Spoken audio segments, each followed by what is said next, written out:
Có một vấn đề là sau khi thầy báo cáo xong thì thầy sẽ bay, nên sau khi thầy báo cáo xong thì chúng ta có thể đặt câu hỏi và các bạn sẽ hỗ trợ về phần dịch thuật. Cảm ơn.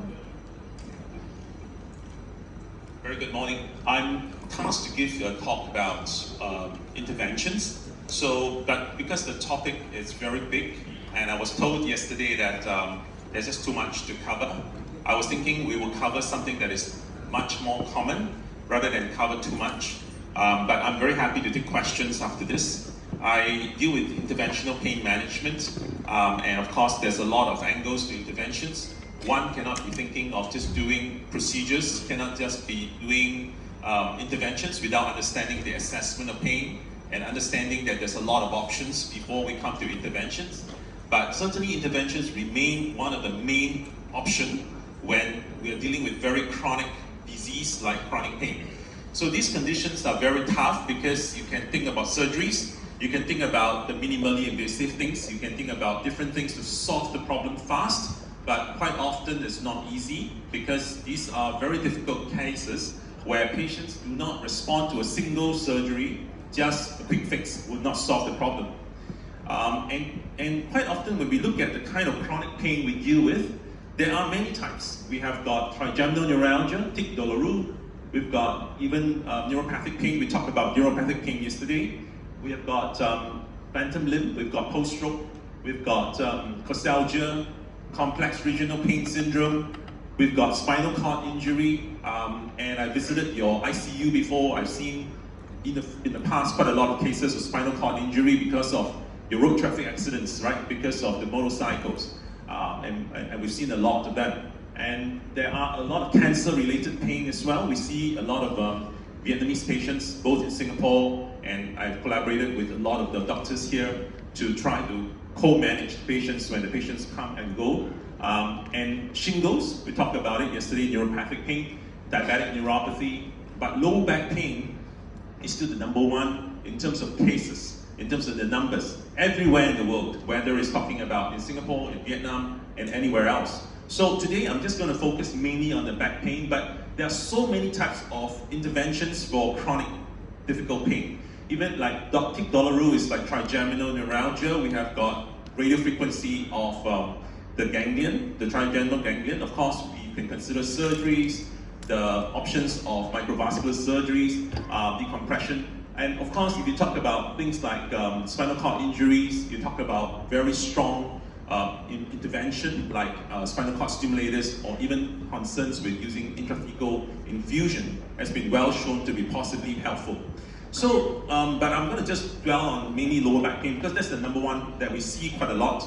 And definitely want to make sure that we deal with it by assessment.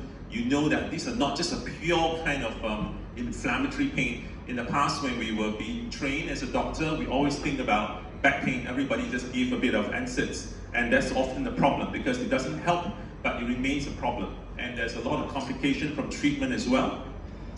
And certainly there are different kinds of back pain incidents, but certainly it's not a small numbers, okay? Quite often we see in, especially in all kinds of extremes of cases where sports injuries during COVID, because COVID you can't do much, you do a lot of extreme sports during the pandemic. Or you can see cases of aging population like in Singapore. We're seeing a lot of elderly with a lot of degenerative conditions and a lot of health problems. They live to 80, they live to 80 something, 90 years old, and they have a lot of back pain and a lot of problems as well.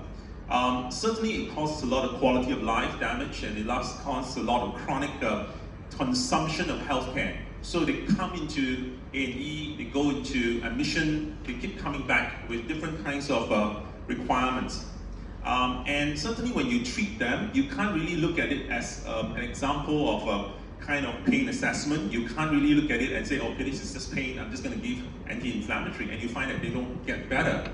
In fact, if you find that there are often a mixed pain conditions like chronic back pain, post-surgical neuropathic pain we talked about, or even cancer pain. I treat a lot of cancer pain, a lot of my oncologist friends, and like Dr. Yi from Korea. I'll be very happy to always work with these people because these patients have not much time left, cancer pain. And as I'm talking to you, there are a few patients in Singapore as well that I'm managing. They must be managed continuously. You have to have a team a team who will continue a certain algorithm, that means a certain pathways of helping these people, get them back to, as much as possible, home, quality of life. And Vietnam is a big country.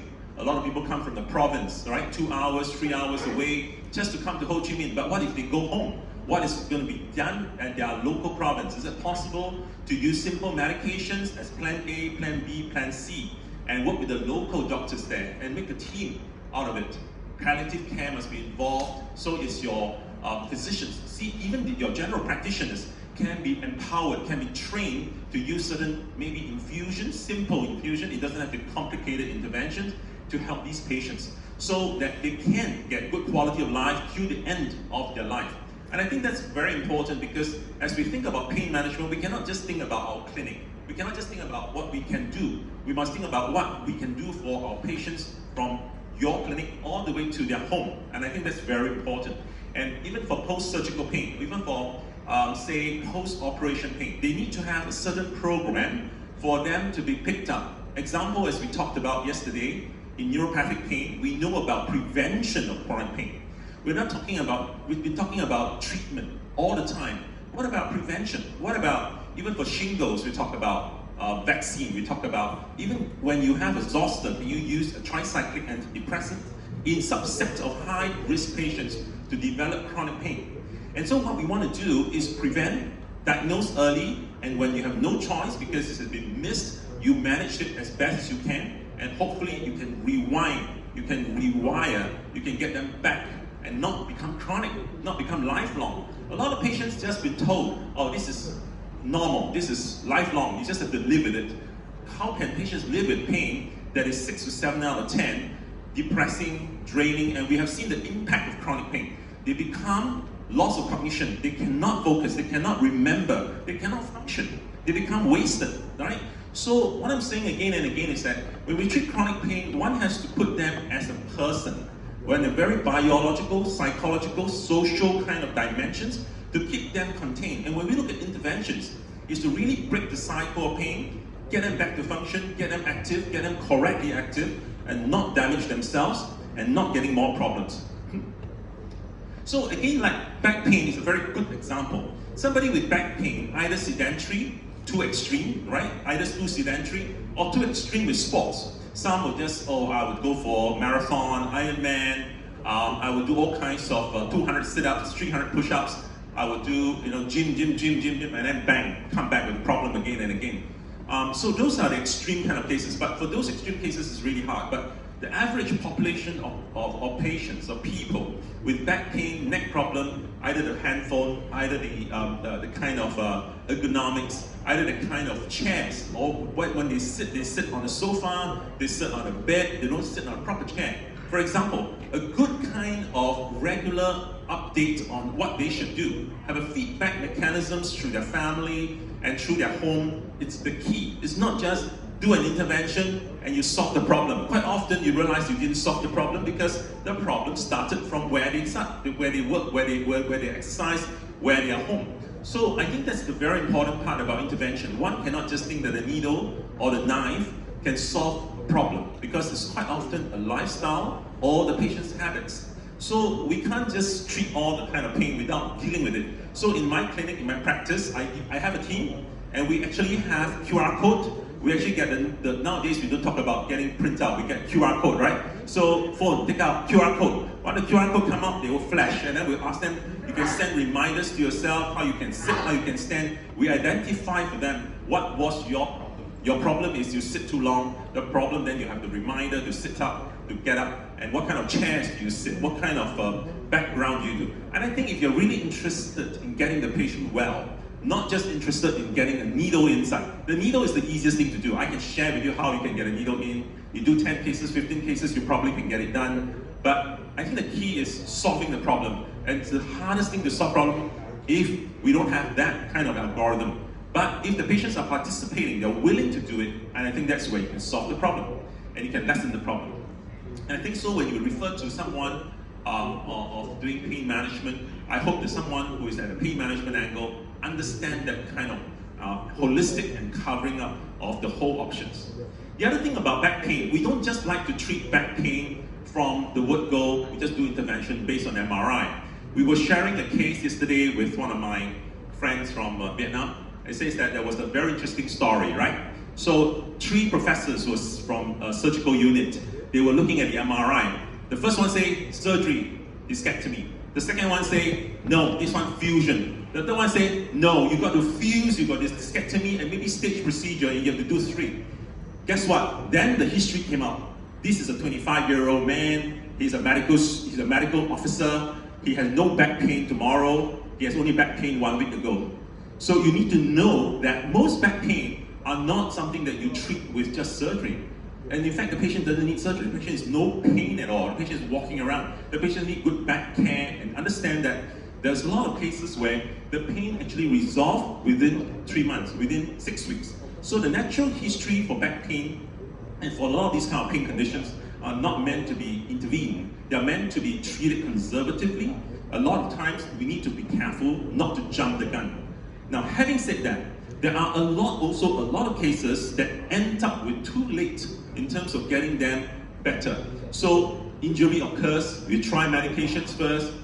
If you correct whatever they can correct in terms of their lifestyle, interventional techniques, maybe surgeries in some cases if they have neurological deficits, or sometimes intervention, sometimes neurostimulation. Now, this may be a ladder, but we are rethinking of the ladder. Ladder means one direction up or one direction down. But come on, we're dealing with a very, very live patient. All right, so you may want to add on, or you may want to use an escalator. You may want not to use a step-by-step. You may have to jump because you may have to bring the patient down from a severe pain condition before they can do rehab. Otherwise, can't win, all right, you will fail. So the rethinking is important. Now, I'm going to zoom into some back pain kind of angle. So when we treat pain, there are some evidence-based kind of angle. We always like to make sure that whatever we do, we check ourselves against the evidence base. Like yesterday, we talked a bit more about stem cells and things like that. That is also another evolving area. We wish the evidence can come much earlier for us to be better guided.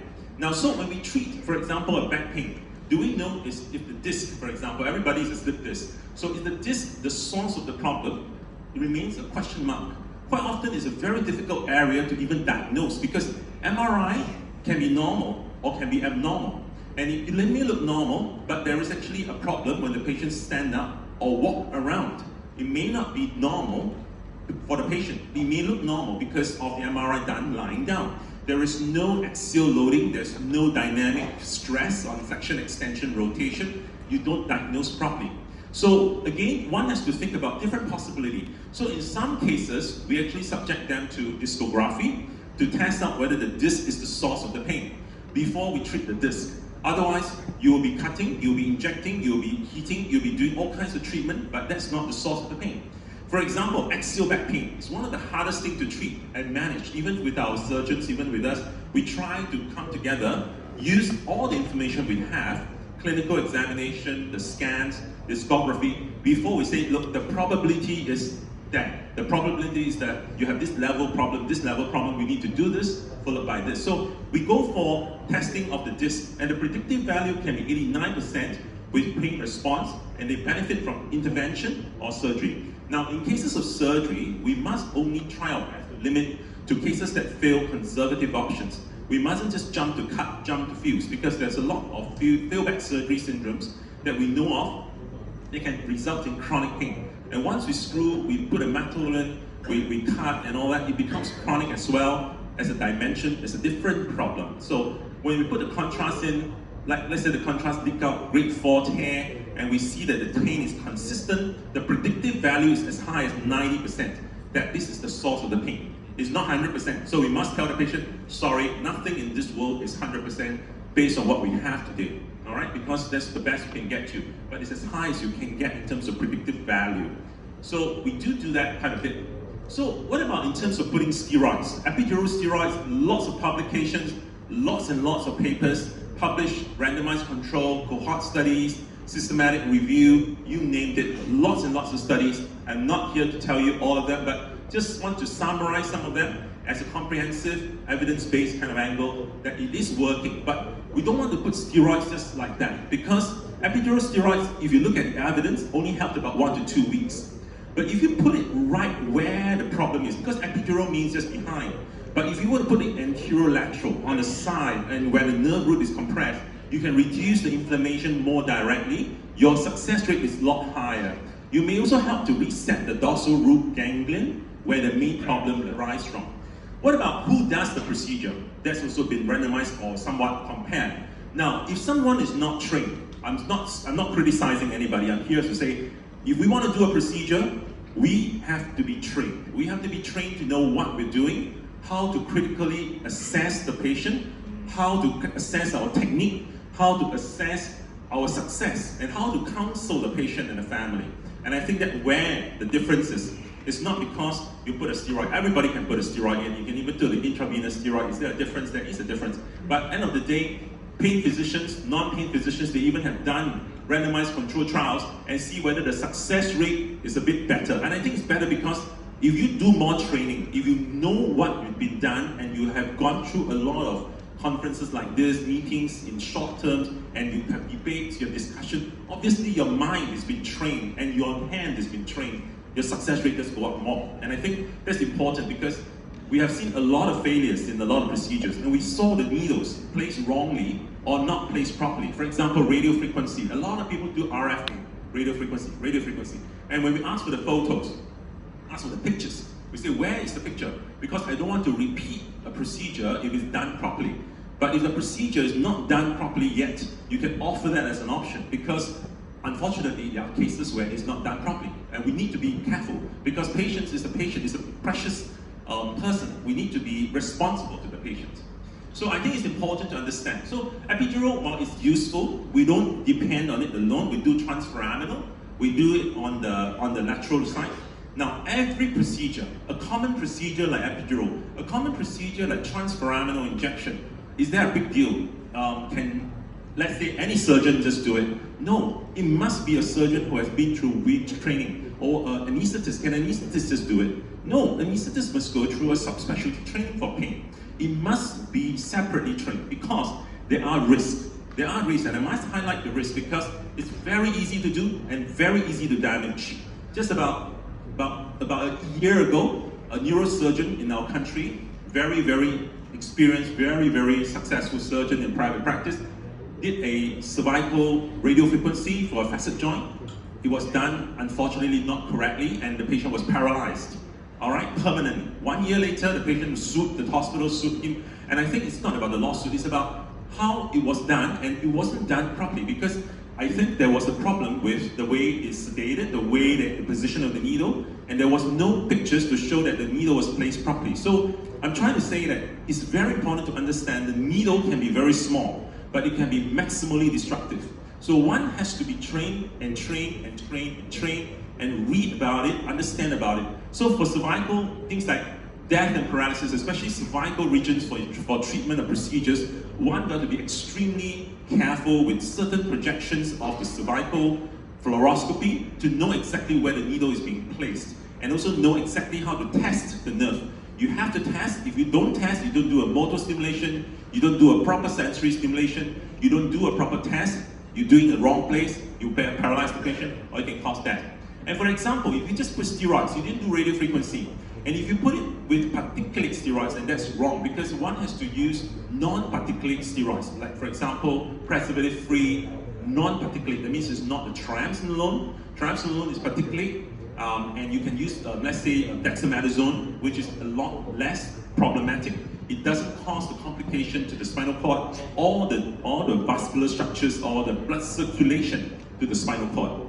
So the choice of drugs is important. Preservative-free, the non-particulate, and this has come under scrutiny by the FDA closed claim trial, closed claim studies. That means they actually have paid out. They actually admitted it was a fault of somebody or the institution, and they actually pay out because of complication. So one has to learn these things as well.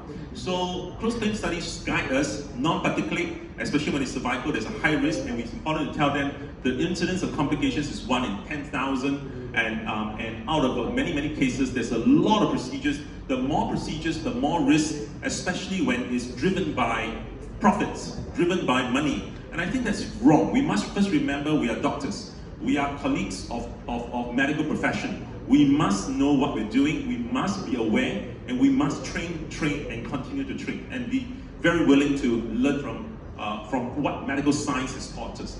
So now you can see a lot of doctors are doing, okay? Anesthesiologists, neurology, pain management, neurosurgery, orthopedic surgeons, and I want to share this because as I see beautiful Vietnam growing in terms of expanding economically, the people are so willing to learn. I'm very encouraged to say that this is how we can drive it properly. It doesn't matter who does it, as all of them can do, as long as they have been through enough training and make sure that there's enough checks and balance by the peers. Okay, so it's important. So going forward about management and assessment, it's important to assess them again and again, and sometimes if it doesn't work, it's not because the procedure is done wrongly, it's because the patient hasn't changed the lifestyle, haven't changed anything, or there is actually depression, there's actually anxiety, there's actually other factors. That's why it's important to start even correctly, making sure that the patient is assessed properly, and then tell them biological, psychological, and social factors, and then we can manage him all together. So back to steroids, is an evidence-based treatment. It's a well-scientific option, but one has to do it properly. The actual technique is not difficult.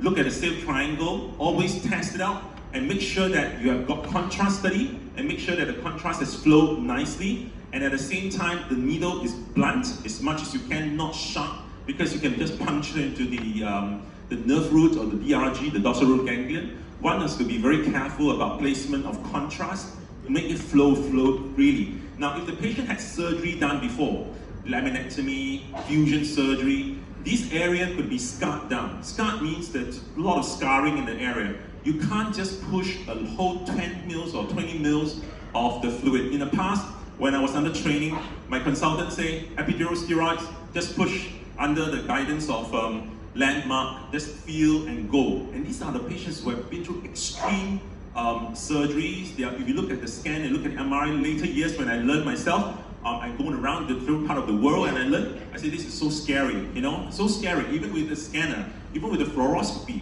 When you put a contrast in, it was not trapped. If it's trapped and it doesn't flow, don't push anymore. Let it flow out, because that means there's a compartment syndrome. That means the area is trapping the fluid with a ball valve effect. That is drug going in, it can't come out, because there's a lot of scarring. If let's say there's a surgery done, like in this case there's a laminectomy done, then you can't see the flow, there's no backflow, don't push anymore, because you can paralyze the patient. And there was at least 2 cases during my training. The patient was partial paralyzed or even paralyzed for a few months, and it was scary for the consultant, scary for everybody.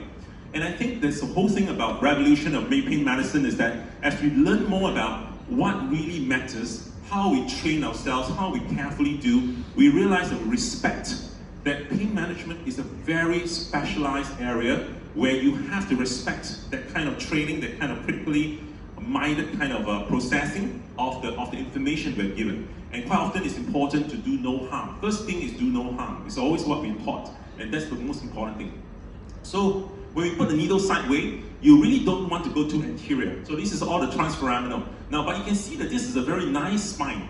Most of the patients that come to us, their spine doesn't look like that. Their spine has got no space. The spine has got there's listhesis, there's all the problem. So it's important to put a contrast. So there must only be fluoroscopic guided contrast procedure. There cannot be a landmark procedure in 2024 or even last 10 years. Again, the closed claim trials, the closed claim studies, if you're interested in FDA closed claim studies, basically means that this has been some complication and paid out. That has shown that you must have all these kind of minimal standards to actually do the procedure. And one got to be careful. Next, radiofrequency. Another evidence-based treatment, very highly evidence-based, very commonly done, and if you see the number of doctors doing it, there are many. So this is one of the machines, Neurotherm is very good, I use this machine, and this is cervical medial branch block, all radiofrequency position. So if you want to put the needle, you've got to put it parallel, you cannot put it vertical if you want to do radiofrequency, that's the technique. All right, but the technique is not difficult, but you must be able to aware that this trajectory of lateral view is never enough. You must always have an AP view, then do an oblique view, and then do a lateral view to be very sure your needle is outside the spine. If you don't do that, then you'll be like my colleague, the poor colleague who didn't realize the needle is inside the spinal cord. Because if you don't have an AP view, you don't really know where is this needle. This needle looks like it's on the side of the spine, but it could be right in the middle. So what I'm trying to say again and again, have to be appreciative that don't cut short, don't shortcut, make sure there's a proper AP view, make sure there's a lateral view, and make sure you're on the outside the spine and you're right there for the medial branch dorsal root, or the medial branch of the supply to the facet joint, or wherever. And if you look carefully, just in front where the foramen are, that's the vertebral artery. The vertebral artery is not a friend. It's a very dangerous enemy. If you go too near, you go right through, there will be bleeding. And that's how the closed clin trials have shown as well. Patients die from subarachnoid hemorrhage, or patient died from hemorrhage of the vertebral artery. So, or get stroke. So one has to be very careful. Now, it's a very easy procedure if you know step by step. Every single step is like driving, it's like doing something properly. Any neurosurgeon, my colleagues, I look at how they do operation, the steps, A, B, C, D, E, it's very precise. Pain management must also follow these steps. You must know what you're doing, assessment, you must know how you prepare the patient. Is the patient on anti-blood thinners? There are so many double platelet therapy because of coronary stents and things like that. You must stop it when it's appropriate after 6 months. Example, example, example.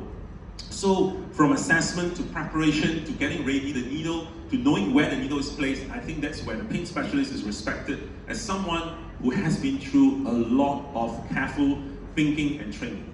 Now, the evidence base is there. There's no question about it in terms of radiofrequency therapy, in terms of options to actually help the patient with axial neck pain or even pain from a referred pattern for headache, cervicogenic related or radiating pain down to the shoulders and arms.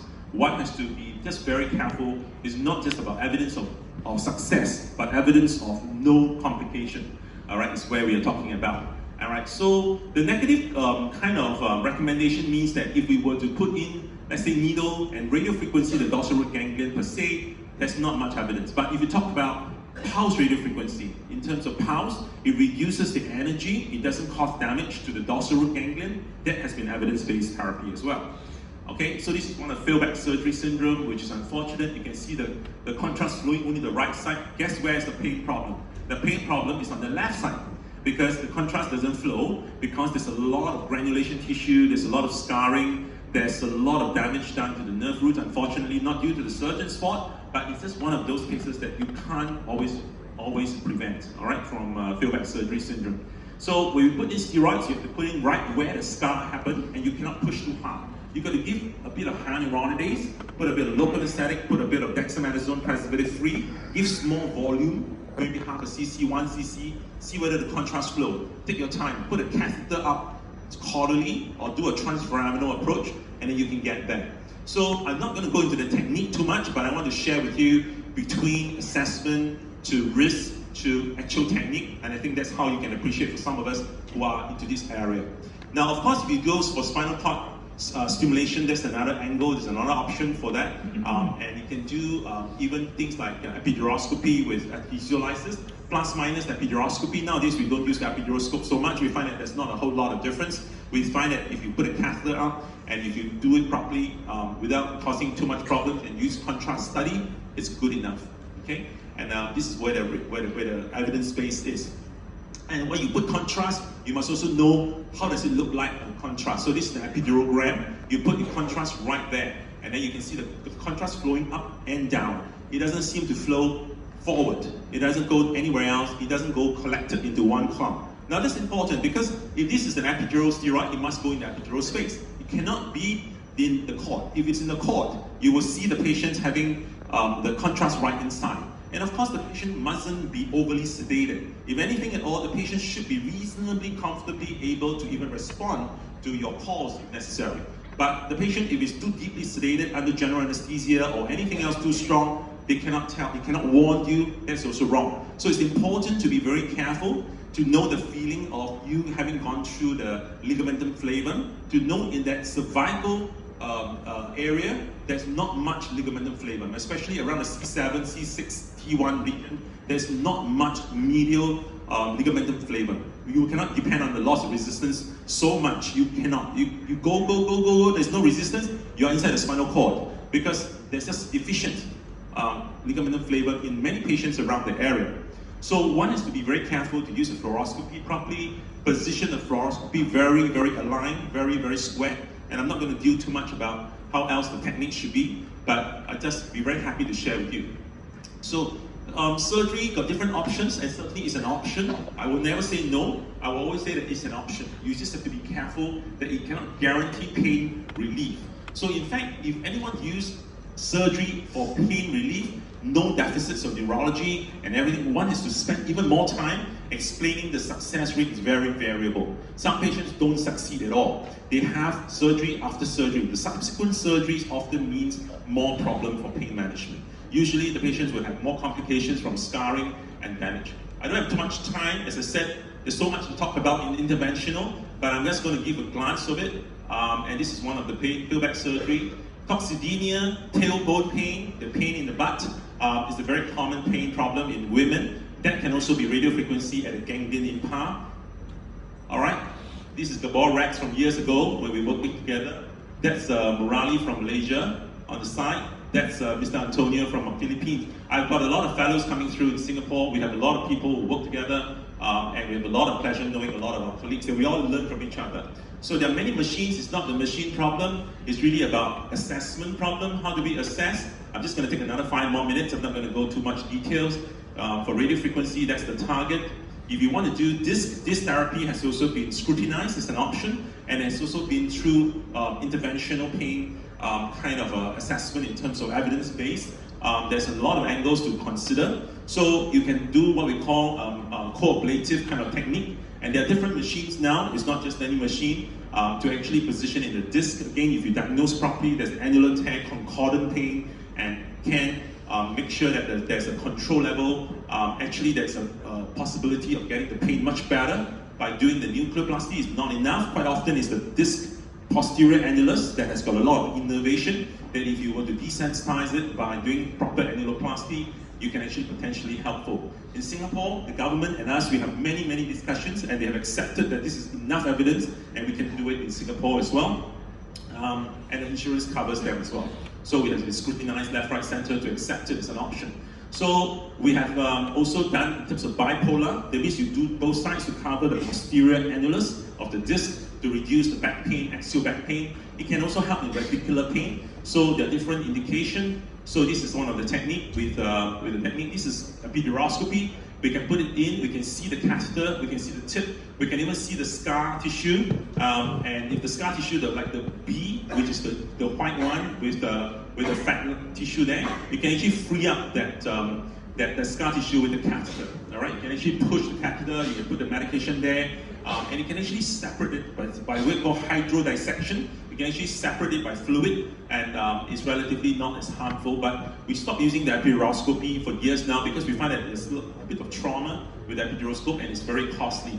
Neurostimulation is another area which is evidence-based for radiculopathy, complex regional pain syndrome. Lots of publications, I'm not going to dwell on it, and showing that it shows improvement in function, in terms of pain relief, in terms of return to work, in terms of improvement in psychological functions. Follow-up for long-term, 10 years, has been shown in many places. So I think this is quite evidence-based therapy as well, both for peelback surgeries or for complex regional pain syndrome.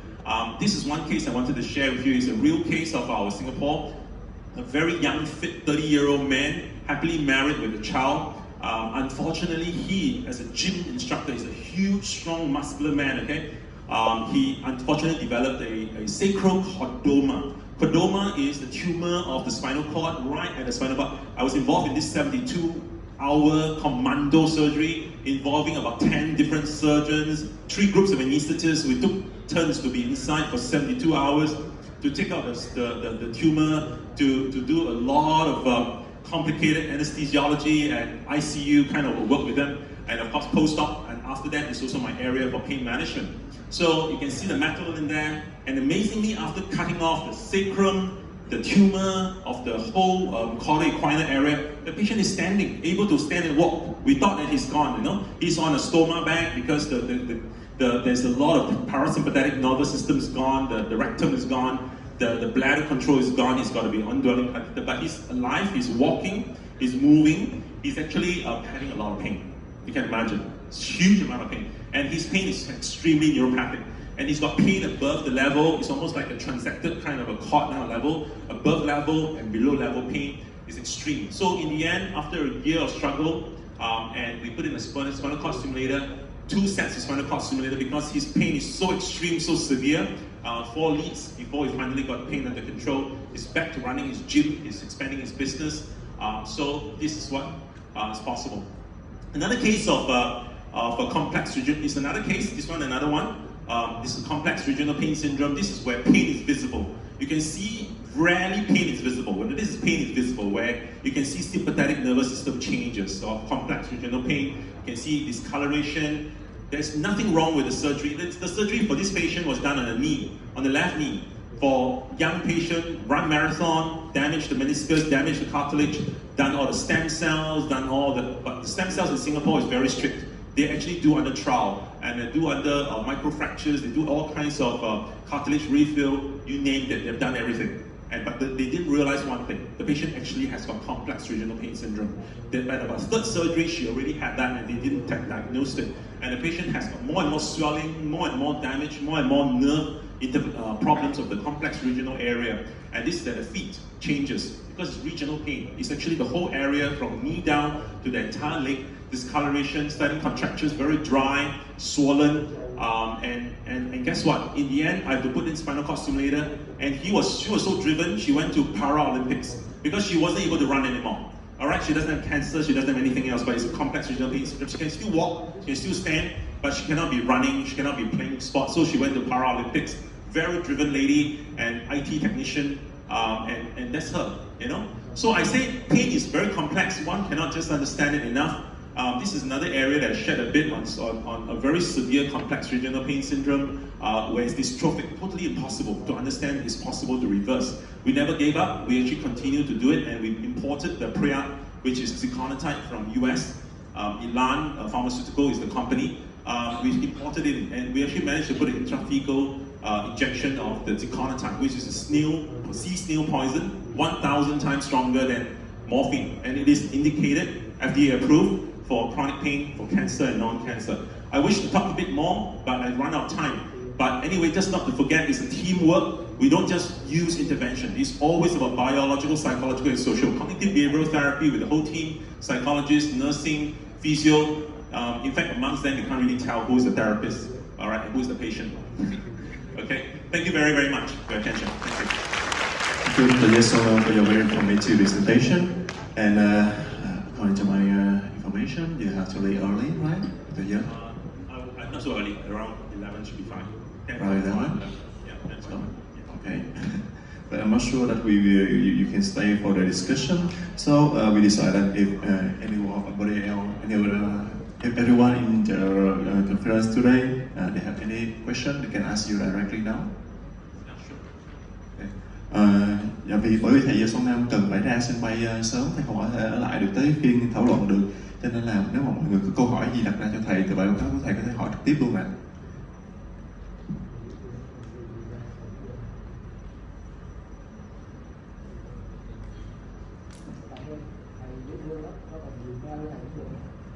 Chúng ta có thể hỏi bằng tiếng Việt bởi vì có bạn phiên dịch ở đây, mọi người đừng ngại.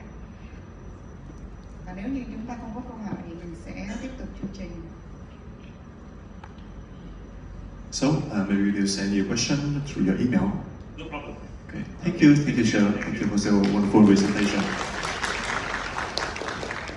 Tiếp theo chương trình, xin mời bài báo